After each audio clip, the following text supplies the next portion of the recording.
Welcome. My name's Rob Kennicott. For those of you who don't know me, many of you do, in my role as the Plumian Professor here in Cambridge and for my research in astronomy and cosmology. But I'm here today in my capacity as the head of the School of Physical Sciences for the University of Cambridge. And in that capacity, it is an absolute pleasure and an honor to host what I believe is the 14th prize ceremony for the Gruber Cosmology Prize. And I welcome you on behalf of our Vice Chancellor for the university, on behalf of the Stephen Hawking Center for Theoretical Cosmology, and on behalf of the Cosmology 2013 conference, which is providing, of course, a splendid venue for this ceremony. And with that, I'll just move on and introduce the President Emeritus of the Gruber Foundation, Patricia Murphy Gruber.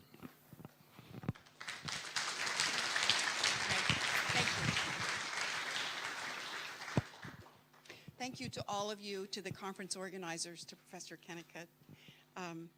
We want to welcome you to the 14th Annual Cosmology Prize, honoring a leading cosmologist, astronomer, astrophysicist, or scientific philosopher for theoretical, analytical, or conceptual discoveries leading to fundamental advances in the field.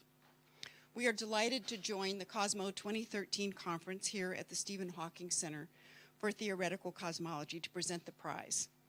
Thank you to Robert Kennicott for welcoming us. The Cosmology Prize was established in 2000 as the first of our international prizes, and it's presented in conjunction with the International Astronomical Union. Let me introduce Thierry Montmerle, Secretary of the IAU, who will say a few words about our collaboration. Thierry.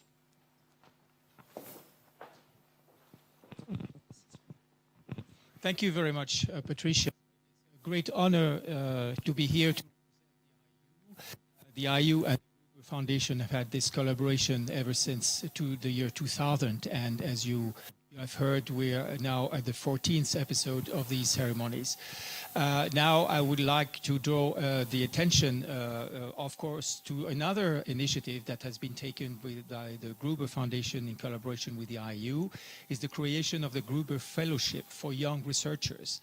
And so far we have been very honored to have extremely good application for this fellowship, and you will, I believe, hear more about the recent recipient, who is Kei-Jung Chen from Taiwan, who will be conducting studies on computational astrophysics under the direction of Professor Stan Woosley at the University of California, Santa Cruz.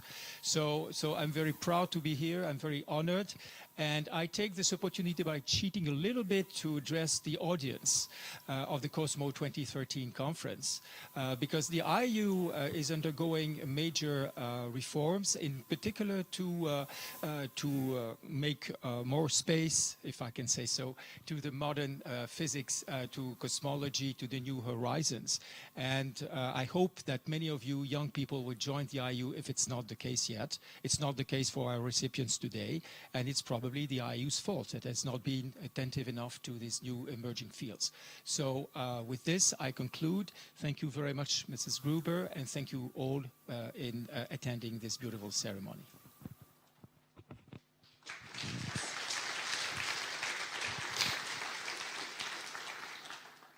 Thank you, Thierry. While my husband, Peter Gruber, cannot be with us today due to his health, I would like to acknowledge his vision and leadership in establishing the Foundation's prizes. The prize was realized thanks to much support early on.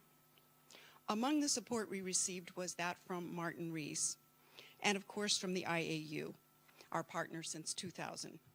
We thank you very much. In keeping with Peter's and my wishes, we enacted a succession plan for the Gruber Foundation prize program in 2011, and are very pleased that it will continue for the foreseeable future at Yale University, who will continue to administer the prizes. The science prizes will retain the same format, including the fellowships offered to extremely promising young investigators. We are confident that we found a strong partner in Yale. We are here to honor the achievements of Slava Mukhanov and Alexei Starobinsky. who helped explain the origin of the universe and its structure by developing a theory of the earliest moments in the universe's existence. But first, let me tell you a little bit about the company they are keeping.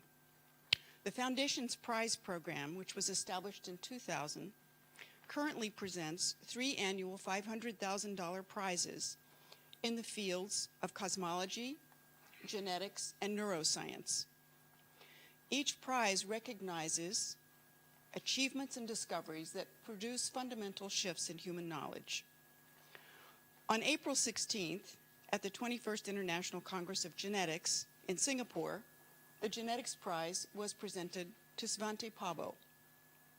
In November, the Neuroscience Prize will be presented at the 43rd Annual Meeting of the Society for Neuroscience in San Diego to Eve Marder. Returning to cosmology, previous laureates of the Cosmology Prize are Chuck Bennett and the WMAP team, Mark Davis, George Estathiou, Carlos Frank, and Simon White, Charles Steidel, Wendy Friedman, Robert Kennicott, and Jeremy Mould, J. Richard Bond, Saul Perlmutter and the Supernova Cosmology Project, and Brian Schmidt and the High Z Supernova Search Team, John Mather and the COBE team, James Gunn, Alan Guth and Andre Linde, Rashid Alievich Sunyaev, Vera Rubin, Martin Rees, Philip J.E. Peebles, and Alan R. Sandage were the first prize. The 2013 prize recipients were chosen by a distinguished advisory board. Those on the advisory board currently are Andrew Fabian, Wendy Friedman, who is the chair, Gerhard Huisken, Helga Krag, Andre Linde, Julio Navarro, and Sadanori Okamura. Owen Gingerich and Martin Rees also serve as special cosmology advisors to the Foundation. Peter and I deeply appreciate the knowledge, the commitment, and the enthusiasm the advisors bring to the prize selection. Let me now introduce the chair of the Selection Advisory Board to the prize, Wendy Friedman, who will read the prize citation and introduce this year's recipients. Wendy? Yes.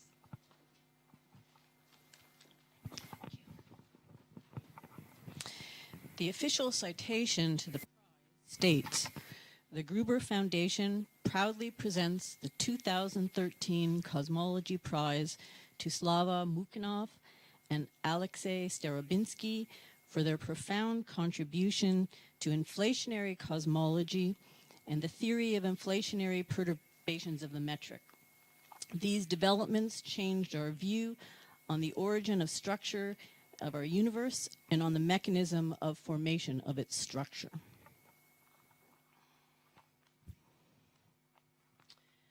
A quarter of a century ago, there were very serious problems unsolved in cosmology.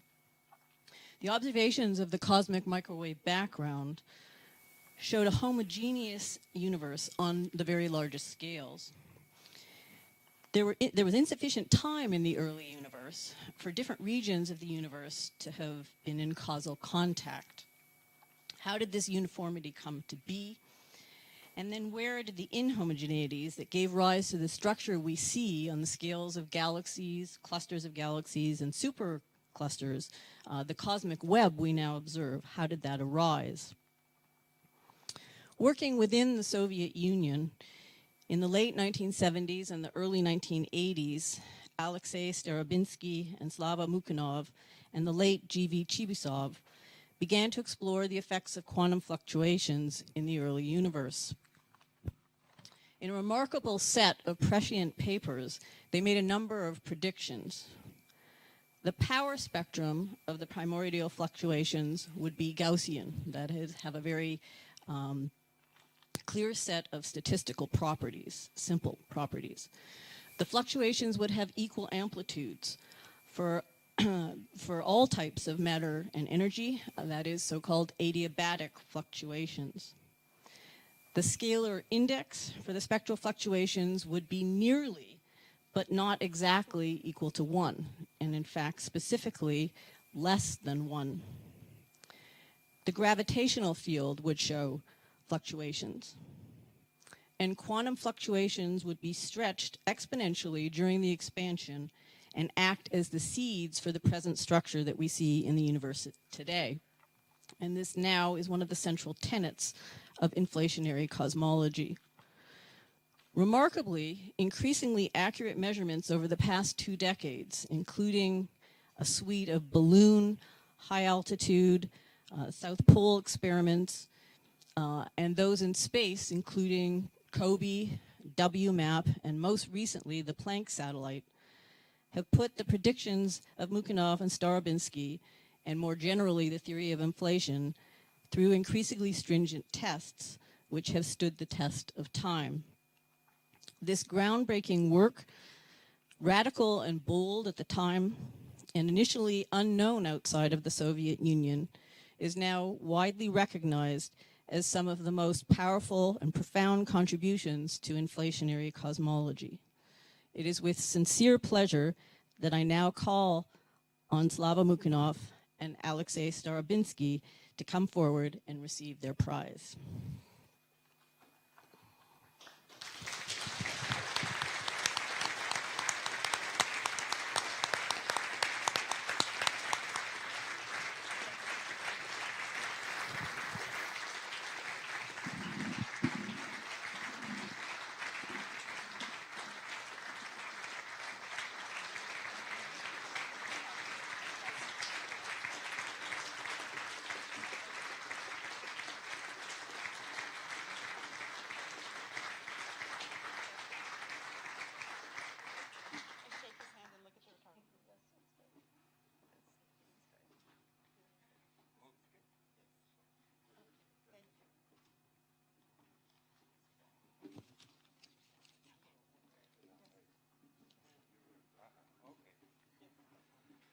So I would like to thank Patricia and Peter Gruber for establishing so great foundation. And when I got the prize, I was wondering why they decided cosmology along with 2 other disciplines, okay, genetics and neurophysics, and not physics, neuroscience.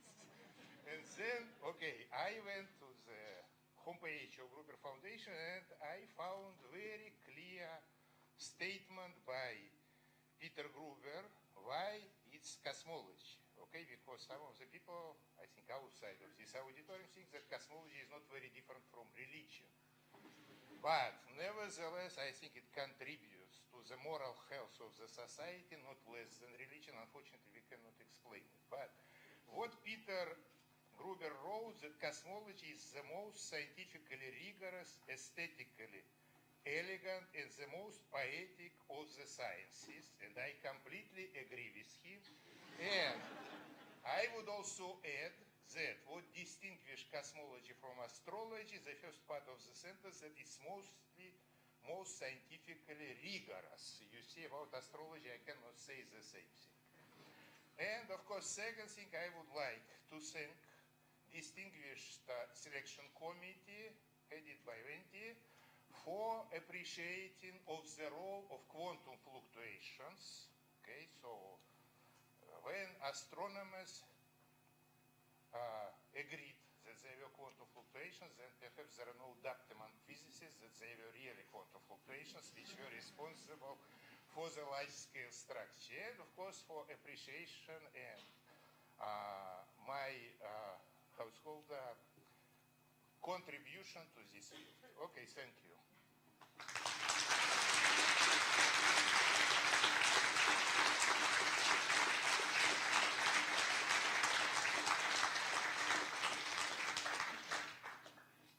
Okay, so in turn, I also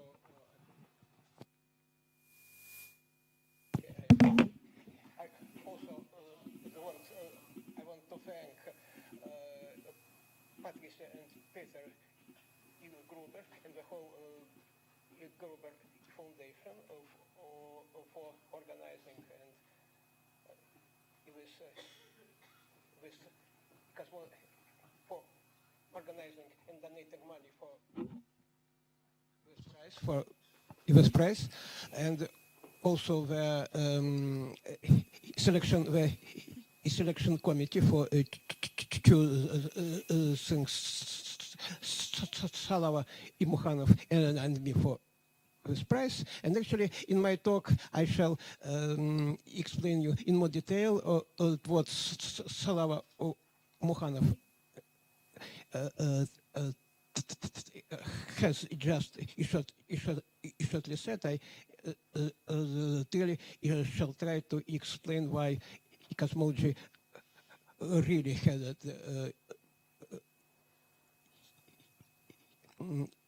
great achievements, especially during the last 25 years, and it was establishing a cosmology prize. Okay, so let me now shift to my lecture.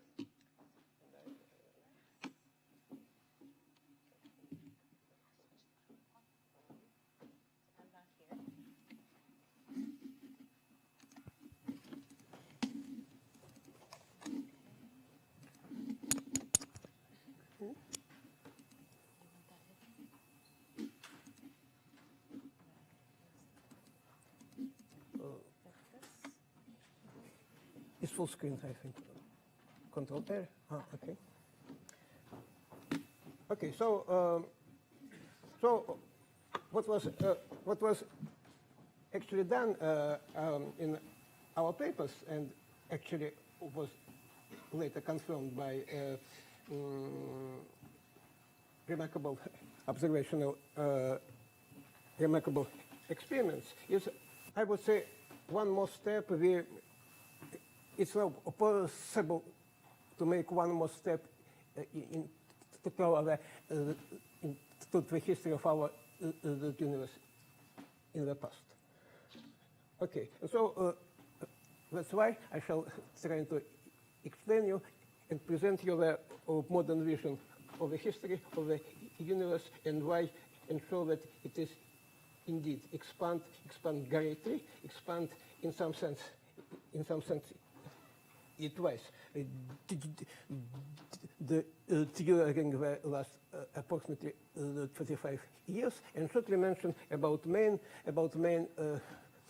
tool that how we obtain knowledge about this very early epoch is just the studying perturbations generation during inflation, and then shortly speak about the present level of cosmology, concerning from a very general level, counting even not at the level of actual equations, but at the level of new fundamental constants, which are needed to explain all observational data, and finally end with some which models are now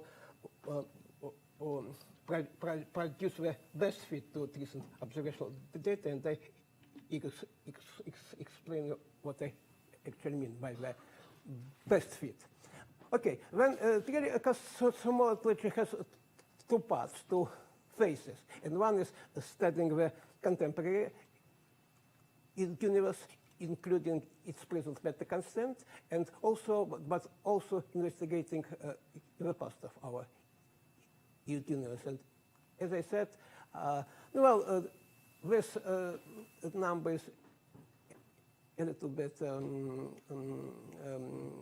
approximate, but really approximately, I would say, from our vision of how we viewed cosmology, say, in 1978, and what happens. And what happens, really, we have very dramatic progress in both parts. So in the first part, and this part was already also awarded by a number of previous Gruber cosmology prizes, where I think that the most dramatic was the discovery of dark matter and of energy, two new kinds. I'm cautious here. I'm speaking about dark energy. Maybe it can be physical matter, it may be geometry, some modified gravity. So that's why I prefer to say in more in less definite words, two new kinds of reality which shows itself only through gravitational interaction, but I would say it's nothing bad. It's nothing bad in this. I would say that the situation with dark matter and dark energy at present is more or less the same as was with electricity and magnetism in the end of 18th, beginning of the 19th, end of 18th, beginning of the 19th is a century that when we didn't understand the nature of electricity and magnetism at all, but actually all the laws of electricity and magnetism were investigated and found. Okay, and now moving to my area about which I want to speak, about the history of our universe. Indeed, I would say that speaking in most general terms, in terms of epochs, in terms of the main epochs of the universe ever institution indeed has increased from two stages. So as I said, approximately 35 years ago, we know only about these two stages. So this Friedman-Robertson-Walker method, the miniature stage, and this is Friedman-Robertson-Walker ignition, the miniature stage. Now we are rather sure that we have both theories and we have good, very precise experimental data, and this experimental observational data confirms existing theories, but where we have additional two stages. In both these, by the way, in both these stages, where the universe is expansion of the universe is decelerated, while in both these stages it is accelerating, and this is description of the stages in terms of geometry of space-time, namely in the terms of the Hubble factor, and this is the equivalent description in terms of effective behavior of matter, which kind of effective equation of state is necessary to produce this expansion. And so in this de Sitter stage, otherwise that inflationary stage, it is approximately something close to the cosmological constant. Here it's radiation, ultra-relativistic radiation. Here is dust, and finally, so our present moment is somewhere here. So we are close to the end of the second day, Sitter stage. Okay, so once more, instead of two stages into two periods which we know at the end of 70s, now we know already four stages, and as I said, it's natural to assume that this is not a full list, but still somewhere something was before and somewhere it will be after two. Okay, now let's speak. So once more, what we're discussing now is really about this stage. So how is it possible, in principle, how to say something definite about such remote behavior of the universe in the past? And in addition, it occurs at fantastically large space-time curvatures or fantastically large effective energy density. The answer is that really it became possible due to the consideration of quantum gravitational effect, due to the consideration of generation of perturbations during this initial de Sitter stage. And of course, this theory is based on some assumptions, but these assumptions are not specific. In some sense, we only assume that our present notions of quantum field theory, and even I mean normal quantum field theory. I'm not speaking about string theory. So the natural assumption that let us expand our notions up to natural limits which are given by the Planck curvature. So the assumption is that as far as we are working with space-time curvatures much less than the Planck one, it's possible to use standard quantum field theory, but it should be applied to E-gravity too. And this is a very important point. So once more, this effect is genuine quantum gravitational effect. It's a particular case of the effect of earlier considered, approximately, in particular, it was considered by Leonard Parker, and when I considered it with Israel Deutsch even in 1971. So it's a particular case of the effect of particle-antiparticle creation by an external gravitational field.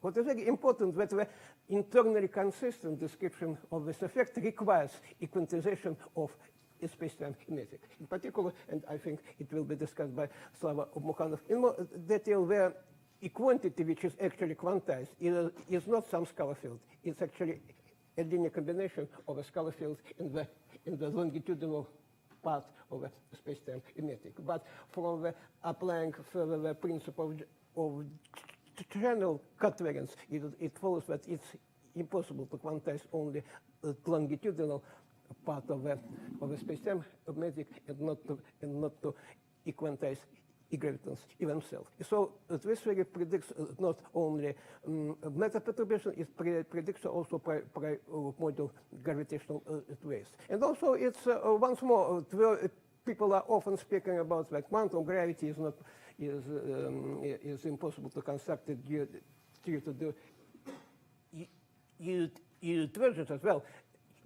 Of course, it's not an ultraviolet complete theory, but still it's possible. Once more, it's well possible. Just as in condensed matter, the physics, which is also clearly and not ultraviolet complete, because the atoms, due to the existence of atoms. As far as we are considering curvatures much less when we Planck the curvature, once more, what we actually consider when we calculate this perturbations is, as is written here, imaginary part of one loop contraction, and actually it's finished.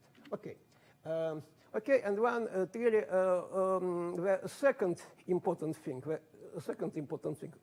So, as I said, one key notion is we have really to quantize space-time magnetic. Second, the reason why it appears possible to find some artifacts from this very early epoch, which it remains up to the present epoch, is the following fact: is that for waves which are sufficiently long waves, there exists one mode of scalar perturbations and two modes of tensor perturbations, which remain constant for all this very long epoch, in which we actually don't know local microphysics. And this follows only from the causality principle. The cautious statement is not that all perturbations are constant. The statement is there exists one mode of scalar perturbations and actually two modes of tensor perturbations. But it is just the modes in which we are interested in. So, in particular, it's possible to try to gauge invariant expressions for these perturbations, but one should also always keep in mind that these gauge invariant quantities are in fact non-local, because as Einstein taught us, it's not possible to construct a general covariant quantity using only arithmetic and its first day intuitive. So it's sufficient, in fact, it's sufficient to consider some expressions in some fixed gauge. And one more, and final remark, because it is usually taken. It is usually skipped, but it's very important. Of course, just because, as I said, we have to quantize gravity, this means that our actual predictions for the perturbations at the present time are, in fact, they are quantum. So the universe around us is, in fact, a quantum, and this follows even equations are almost classical, still due to initial conditions. it's quantum. But the point is, which gives a possibility to speak in terms of classical quantity, is actually if we omit very small part of this effect, which is in fact the so-called decaying mode. And this omission, speaking about astronomically interesting scales, is omission an effect of the order of 10 in the power of minus 100. Then all what remains is actually equivalent, not equal, of course. A quantum quantity may not be equal to a classical one, but is equivalent to the classical or C number, but stochastic quantities with the Gaussian statistics. Okay, and then let me, actually I only show you this standard predictions. Let me only show you very shortly because I don't have time. The only thing to which I want to attract your attention that really in terms of contrary to the naive picture of the singularity, in which would one naively expect that all metric perturbations of all types should be of the same order. It appears that indeed in the case of inflation we have a more subtle prediction that tensor perturbations are always suppressed, and at least as the factor of this quantity, if the n, that capital N is approximately up to small contractions, is the logarithm of the ratio of the Hubble scale to the thermal scale of the electromagnetic background. So it is of the order of this quantity. So they are always suppressed. But as you will see at the end of my talk, from the, looking at the actual observational data, we expect a natural expectation is that they are further suppressed, but not so much. So they, as I will argue at the end of my talk, I would expect the effect of the order inverse n squared. Okay, and now let's once more let's look now at the final, in some sense, final, very general description how unified is cosmology.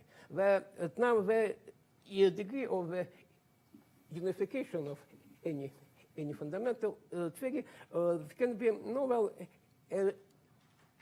not completely exactly, but rather effectively described in the number of dimensionless constants which are needed to explain all our observational data. For comparison, let me remind you that in the existing standard model of elementary particle, this number of additional constants exceeds 20. It's about 25. And why so much? It is mainly due to the quark masses, neutrino masses, and the mixing angles.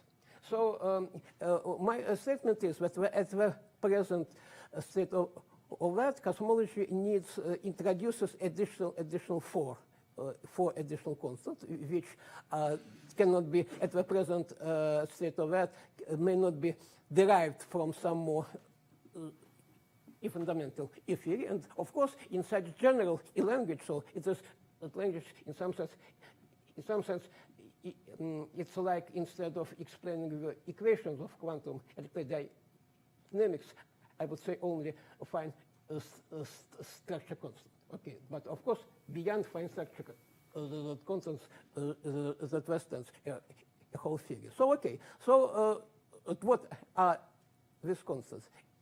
As I said, at present, we need four. The first, the characteristic amplitude of the primordial scalar perturbations. And first, here I tried it for the case of the exactly flat spectrum. You will see what happens in the case of non-exactly flat spectrum, and this is what follows from observational data. Then, of course, beyond this constant, what should stand beyond this constant is the theory of initial conditions, in particular inflation.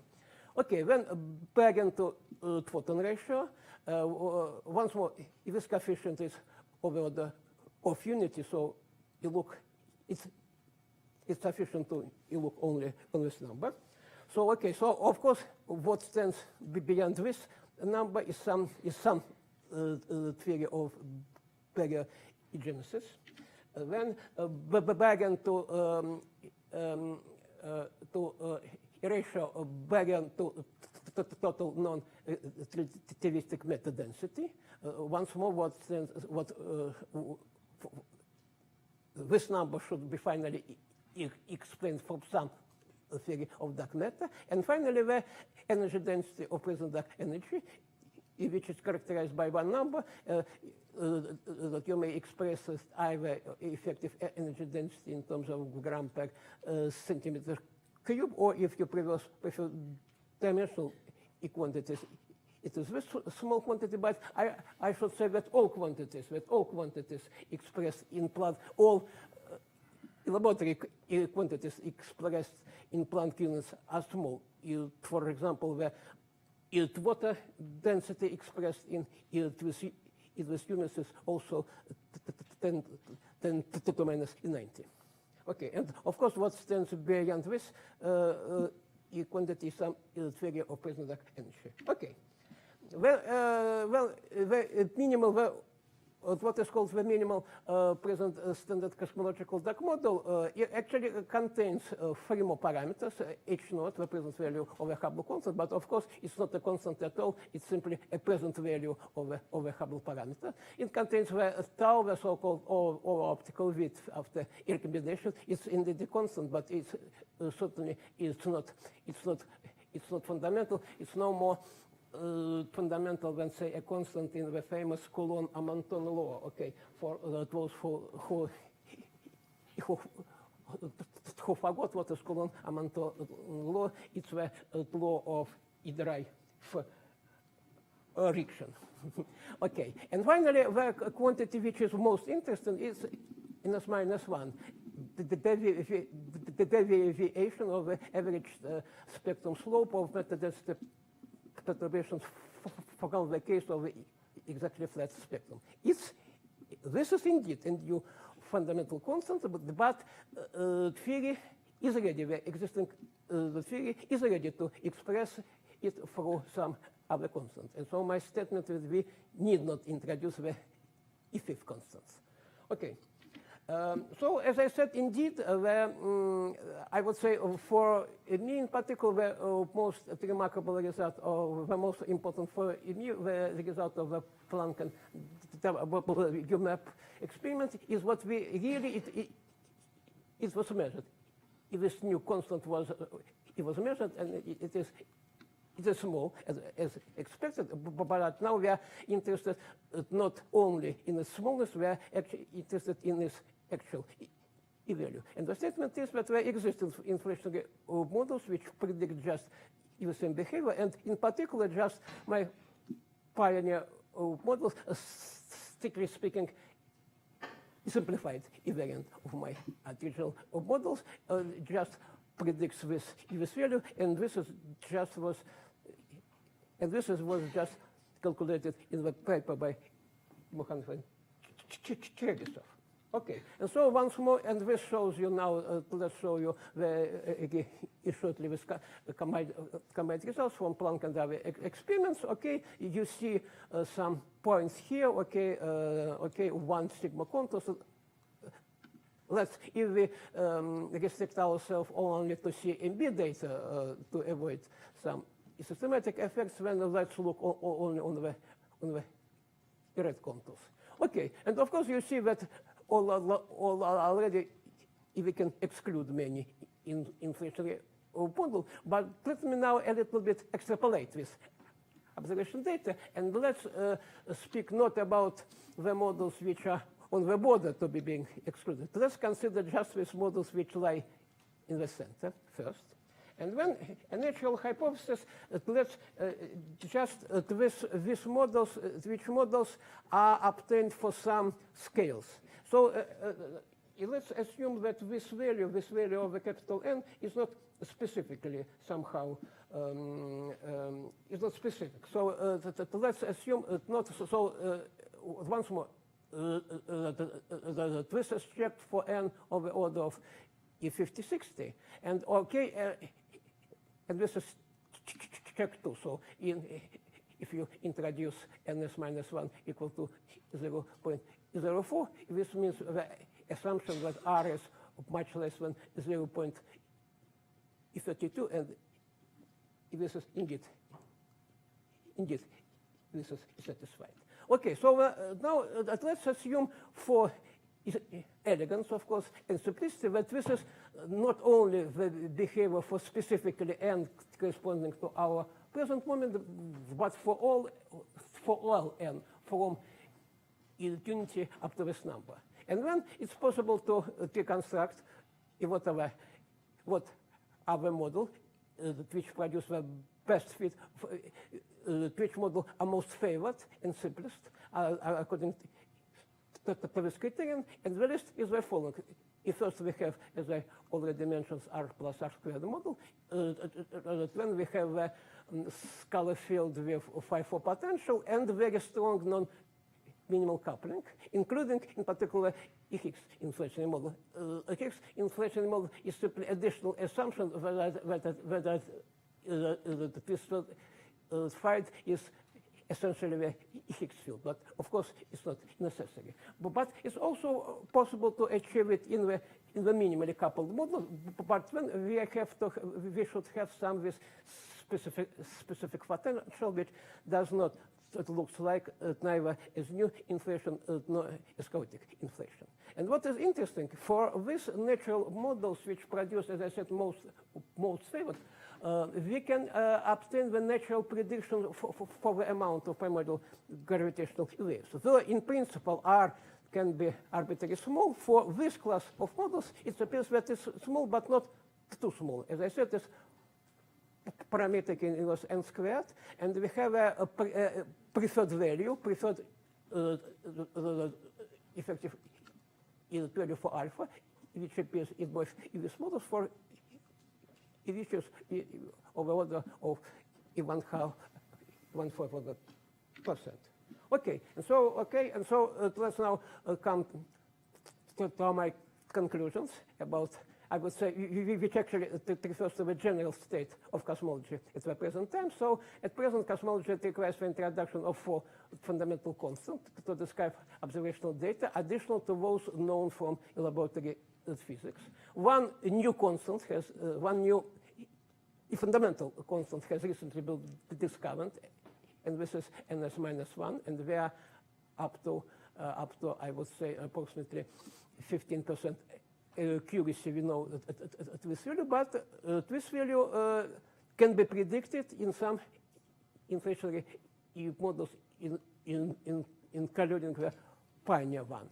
And regarding some, though I don't have time to speak about present energy, I would say that still we don't see, at the present time, we don't see no significant deviation for the exact cosmological constant. One constant is sufficient to describe its properties, and no more than one new incidence problem. And regarding the primordial dark energy driving inflation in the early universe, a number of inflationary models having only one free parameter can explain all observational data. And so let me, okay, well, namely, there exists a class of inflationary models having ns minus 1 just of this type and R of order of inverse square. And just because there was some critics recently, I should say that inflation is generic in these models. Non-Gaussianity is small, as in all one field overall inflationary models, and the most critical observational test for these models is small, but not too small, in value of primordial gravitational wave diagram. So let me finish once more with thanks with cosmology selection and advisory board, and Gruber for foundation, and especially to Patrice and Peter Gruber for donating money for cosmology prizes. And in turn, from the cosmology community, I can surely promise new remarkable discoveries in cosmology in near future, in near its future, evolve its further Gruber cosmology process, in particular speaking only about observational discovery, I think that the most expected, almost, I would say almost guaranteed, is the direct observation of dark matter particles and the discovery of primordial gravitational wave background, though it will require much work. Thank you.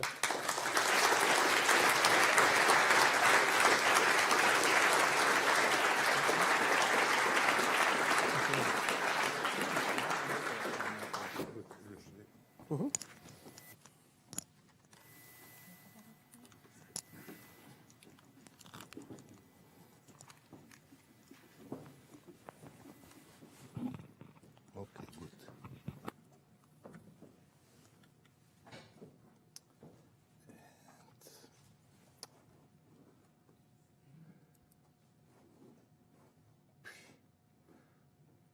I didn't work with Windows for a very long time, therefore sorry if it will not work, yeah?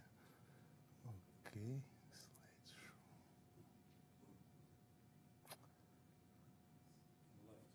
Left from beginning. Okay, very good. So I will not speak about science because, okay, Losha gave talk already about it. And I think, okay, because it's price, I can go a little bit to the history and recall my personal memories from Moscow in 80s. At the beginning, I wanted to start with some movie about Brezhnev, but then I decided that will be too much. Nevertheless, you can imagine those who have seen Gorky Park, okay, can recall this movie, yeah? So, why I came in cosmology, okay? Some people would say perhaps I was dreaming from the kindergarten, how's called this? Yeah, kindergarten, to become cosmologist, but was not in fact the case. And, okay, in the institute I realized that I'm complete failure in experimental physics because in the labs I could get good grades only for experiment which I completely falsified. When I tried okay, to present honest results, then the grades were always extremely bad, yeah? After that, I decided, when I have read the book written by Zeldovich, then I decided, okay, it's a great opportunity to go to astrophysics or astronomy. At the beginning, I was thinking about astronomy, but after I spent 1 month on 6-meter telescope and could not find single galaxy on these Palomar photographs, even having in hand Zwicky Atlas, then I decided that I am failed astronomer.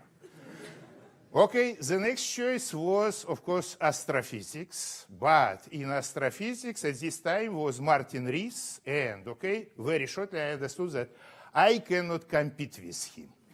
Therefore, I, okay, had no choice practically, and when it was 79, perhaps, when Chipisov came to me and told that, why wouldn't we quantize perturbation in the universe? I asked him first question, why people didn't do it before. Then he told, because nobody cares, yeah? In fact, nobody cared. But second thing, which I told him, I already forgot what is the difference between creation and annihilation operator. He told, okay, not big problem, you read just these 3 pages. And then what was the question about? Okay, I am coming then to this person, okay, who was in the university where I am right now, Werner Heisenberg, who nearly failed his PhD exam, which he had at our universities, and was so ashamed that next year he created quantum mechanics as a compensation. It's not, okay, exaggeration is a real story, yeah? So, what Heisenberg did, he invented this great uncertainty relation, which tells us that you cannot fix position of any matter element simultaneously with its velocity, with unbelievable accuracy, or with arbitrary accuracy. There is always this quantum limit on it. And as a result of it, what we are getting there are always exist unavoidable quantum fluctuation. If there would be no quantum mechanics, then you could put matter everywhere in the same amount, and okay, it would stay forever. But because you cannot localize simultaneously each element of matter and give to it precise velocity, then there are always small inhomogeneities. Therefore, there was the question, could we use these inhomogeneities, which are important normally, okay, in extremely small scales, like Planckian scale, okay, which is 10 minus 33 centimeter, so it's, okay, it's 13, 15 orders of magnitude, 18 orders of magnitude, no, wait a minute, 15 orders of magnitude less than the scales reached on LHC. Could we use them to form a galaxy? Or can the expansion of the universe amplify these small quantum fluctuations in extremely small scales and stretch them to galactic scale? Because as you know, universe is expanding. So this was the question. And in 79, I started 79, to work on this topic. And I think it was the only time when computer was useful in my life. Why? Because at this time, for computer printout, people use the paper like this one. And the paper like this one was enough just to write half of the formula. You see, with which I started. So finally, okay, at a certain point, I was close to give up with everything, but then I decided that, okay, why? I studied physics for 6 years. So I was continue. It was a horrible year because we started with the most complicated case, namely with hydrodynamics, for which so-called variational principle is horrible. And then as a result of it, what came out? There came out preprint, Lebedev Institute preprint, okay, which we published in 1980. Most of the people do not know this work, but in fact, actually, in this work, there was practically everything. Why most of the people do not know it, I will explain you in a minute. It was published because it was published in monthly notice. It doesn't say anything, actually, bad about monthly notice, but look, delay. We have sent it for the publication in 1980 in November. And then, yesterday I got clearance to tell this story from the referee of this paper. The referee was Bernard Carr, who was trying to improve our English during 1 year. Therefore, there is no doubt. You see that English here is, in outcome, is excellent. And by the way, at the beginning, we were going to send this paper to astronomy and astrophysics, but then Zeldovich told us, why in astronomy and astrophysics? I am on editorial board of monthly notice, and I will help you.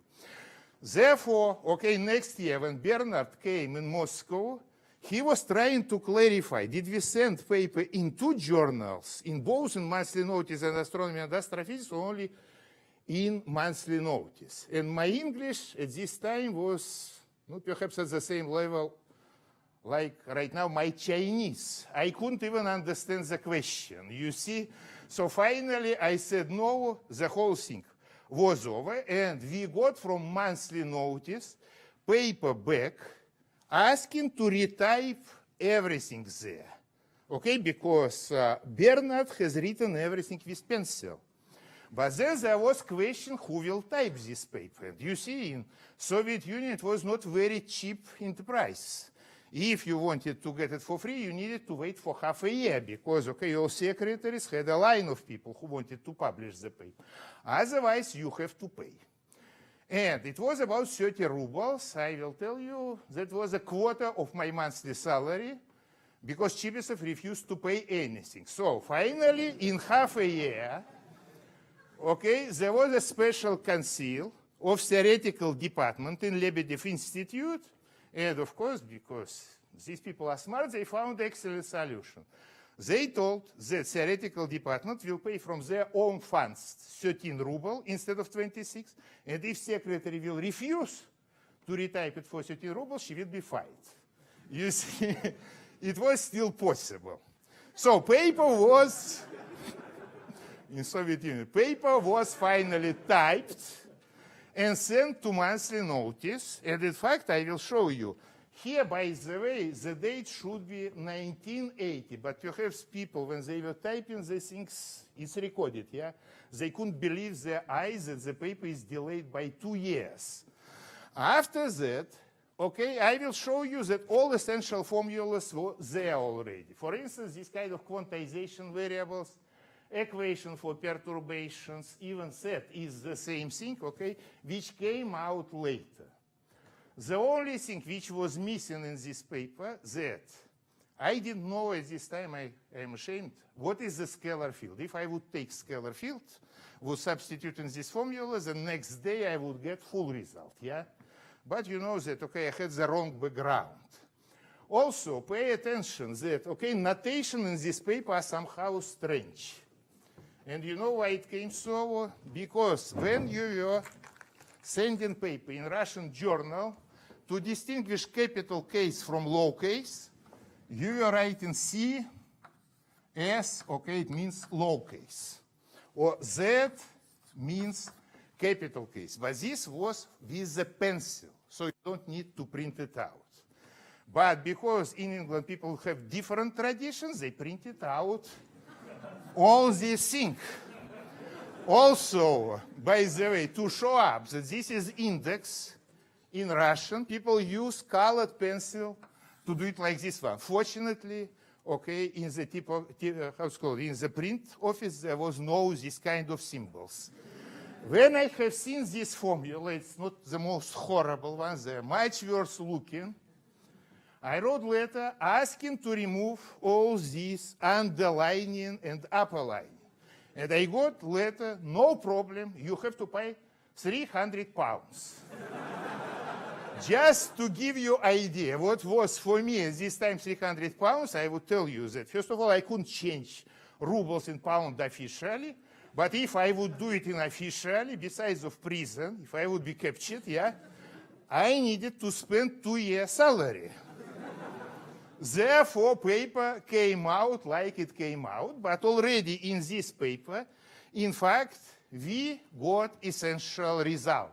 So we have considered, we have shown that if universe goes through the normal evolution, okay, when epsilon plus p, epsilon is energy density, p is pressure, is of the order of epsilon, you can never amplify quantum fluctuation to the level needed for galaxy formation.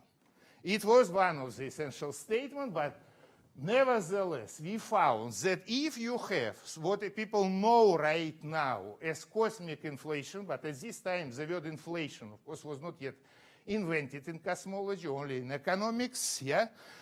Okay, so we considered the model with this inflationary stage and wrote that the condition for galaxy formation, okay, from initial quantum fluctuations can be satisfied in this model. Moreover, there was shown or pointed out the reason for that, because it was written that because this stage is supposed to connect the galactic scales causally with the Planckian scale where the quantum fluctuations are dominant. But nevertheless, in this paper, there was no full spectra. And the full spectra we got because, okay, we were using hydrodynamical approximation. As I told you, I had no idea what is quantum scalar field at this time. Therefore, we were able to get amplitude only on the scale which was encompassing more than one particle, but it's technical detail. The full answer to the question about spectra we got after that in this paper, which Losha mentioned, okay, which I wrote with Chibesev, and which had also funny story with publication. Because in this paper we got this logarithmic spectra, which is now found by observations. You can pay attention that the paper is submitted and then 2 dates without explanation. Why? Because in the first version, this paper was rejected, of course, as not needed urgent publication. It was the only case when Ginzburg, on my memory, interfered really, because I recall his letter, which he wrote to the editor-in-chief of these jet letters. I will not say who is was the editor. And of course, at the beginning, there was normal scientific justification why it's so, but I think the crucial was the last sentence, which was much more elegant in Russian, but I roughly translated in English, yeah? Roughly translated in English, Ginsburg was wondering why all paper from Zildovich people are accepted immediately and from his people are rejected. And I think actually it was the crucial sentence, because next day our paper was accepted, and of course, we thanked Ginsburg, Zildovich, Markov, and Starobinsky also for discussions here. And if you pay attention, there was not so many references. Okay, not like at present papers where the number of references minimum 100, yeah? And why? Because in Russia there was actually real deficit with the paper. Now, paper was 4 pages, but there was supposed to be published as a paper, and there is the reference here on Journal of Theoretical and Experimental Physics, 81, with detailed calculations. But this paper was never published. Why? Because editor of JETF, going through the office of JETF letters, discovered that we have the same paper with the same title, but in a shorter version in JETF letters. I was so naive. Students, I thought, how can I give 2 different titles to the paper with essentially the same result? Therefore, we got after that very long letter from Lifshitz, where he was explaining that, guys, okay, look, be a little bit smart, change at least the title of the paper, yeah? But I changed not only the title of the paper, after that, okay, it took also 1 year to write all kind of irrelevant garbage, you see, in addition. But nevertheless, in this first paper, actually, there was essential result, and moreover, I'm finishing, there were 3 basic predictions, namely, okay, which Wendy already explains, that perturbation should be adiabatic, therefore I don't need to go in the detail. They should be Gaussian, so it means that this number should be of the order of 1. And most essential and non-trivial prediction was this logarithmic spectra, which would correspond to very non-trivial dependence of the gravitational potential on the scale. If gravitational potential would be decreasing with the scale, it would be not surprising. But, okay, the only reason for this increase, in fact, I didn't know that this time clearly understand, I didn't understand it clearly, was the necessity to have graceful exit from this earlier stage of accelerated expansion, and this is inevitable result. Moreover, all 3 predictions were in complete contradictions with available experimental data at this time.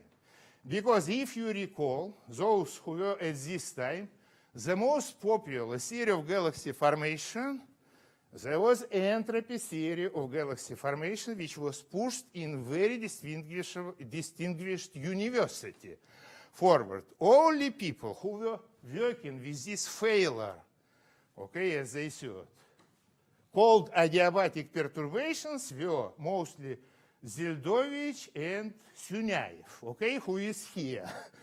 And in spite of the fact that this model contradicts to all observation as available astronomical data.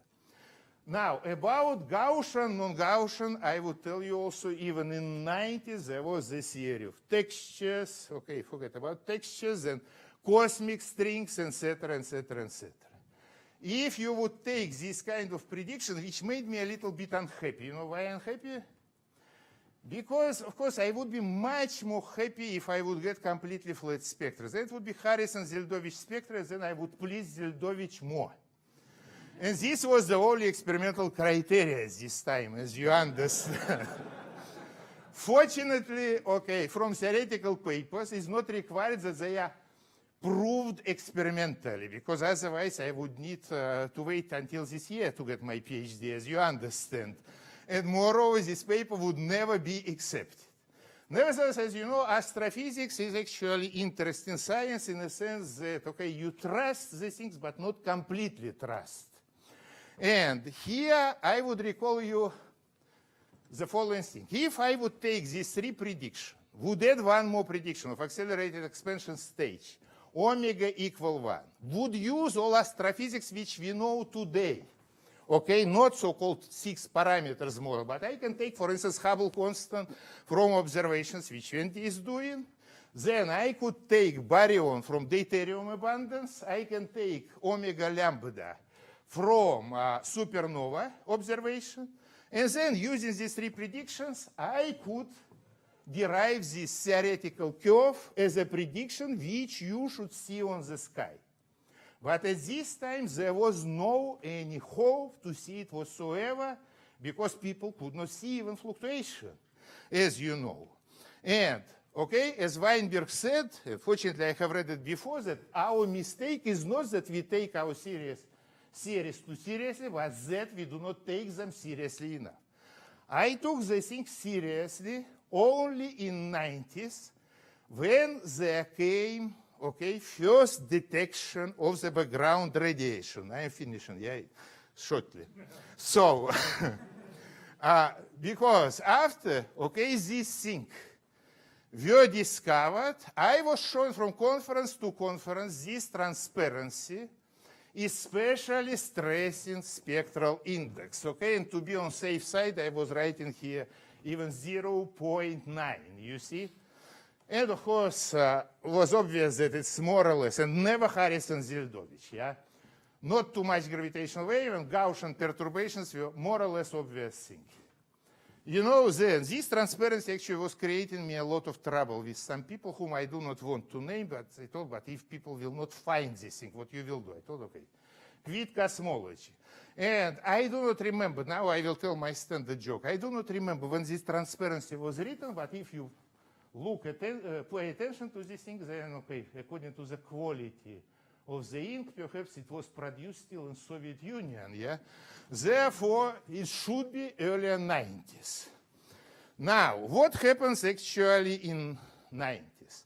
Okay, let me give you just very fast sketch of the experimental things which you know. So it will be like little cartoon.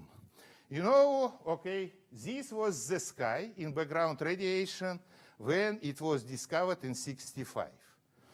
The first result, discovering small anisotropy, so different variation of the temperature on the sky, was done in Kobe experiment, which made us this kind of picture, provided this kind of variation of the temperature, but of course, the device was not perfect. Therefore, one could not say anything about this theoretical prediction, in spite of the fact that in first approximation, everything was okay. Now, after that, there were fantastic balloon experiments, okay, Boomerang and Maxima, as you know, which provided these kind of points. But it's still okay, but as I tell, okay, in astrophysics it's even excellent, but not in physics, as you understand. In physics, okay, there should be arrow bar when you do not see the point. So, then after that came fantastic WMAP experiment, okay, which gave the point, which were looking much, much nicer.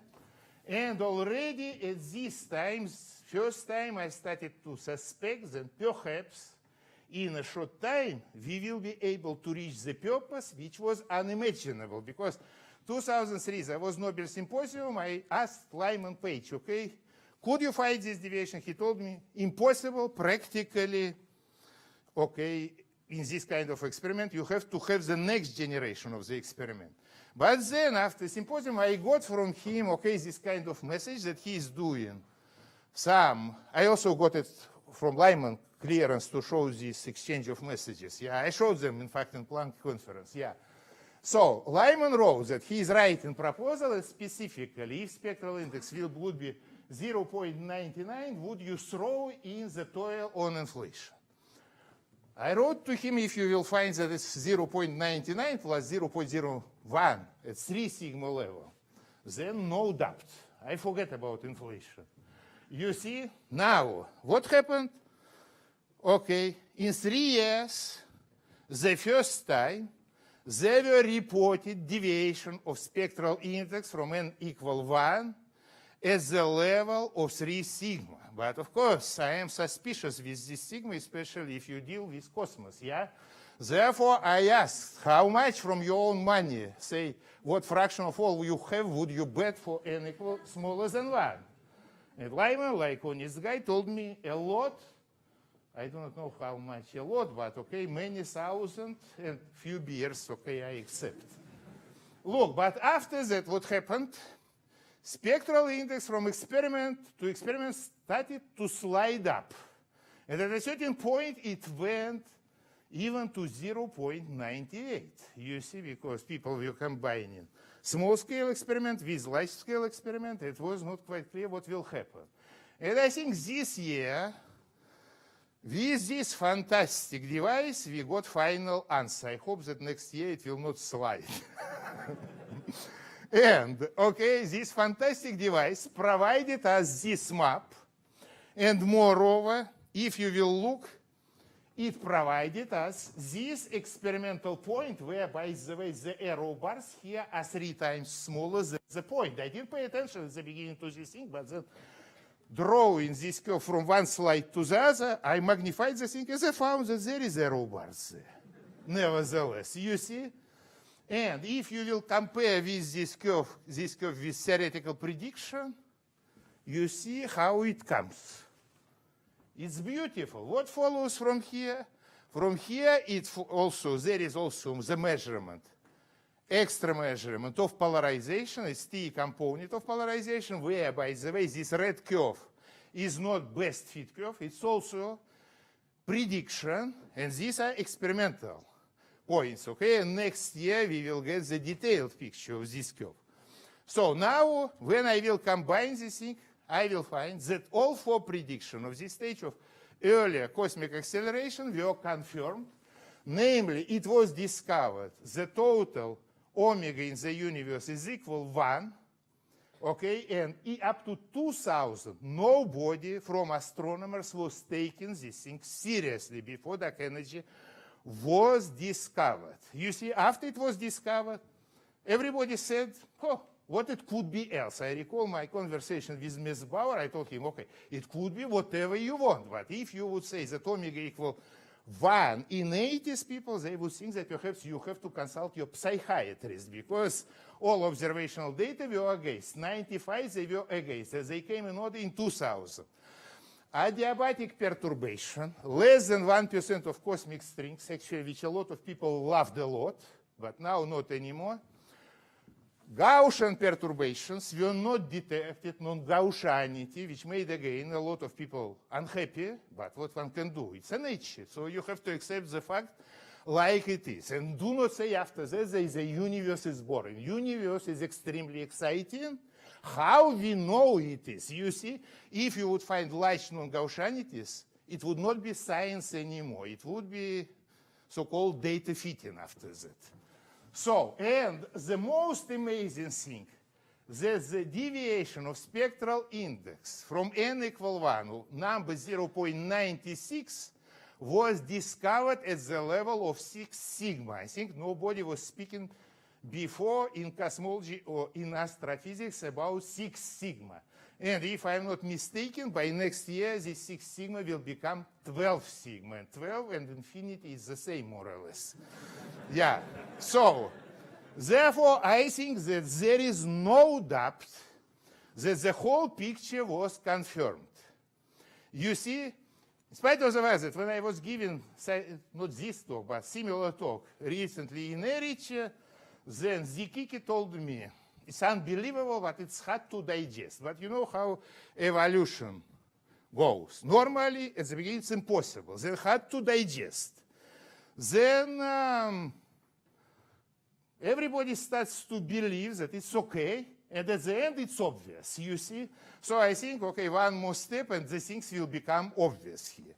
Therefore, finishing my lecture, I want to say, okay, 2 things. So what we discovered that general relativity is valid up to extremely small scales.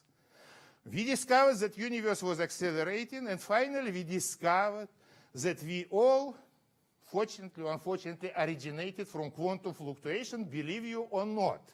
And now, if, for instance, we would be supposed to answer this question which Einstein raised, okay, what really interests me is whether God had any choice when he created the world, we could give partial answer. Perhaps if he had choice, then this choice was not too big, okay? So perhaps because using inflation is the only smart way to produce universities like ours with the minimal number of efforts. Okay, thank you very much.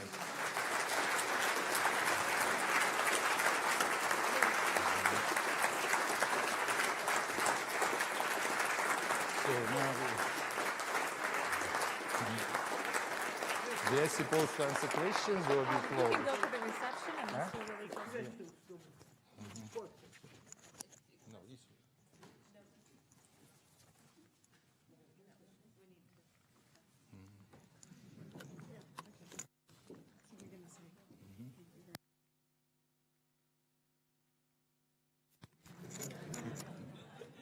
Great. Yeah. So this concludes our today's event and prize presentation. Thank you so much for coming. All right.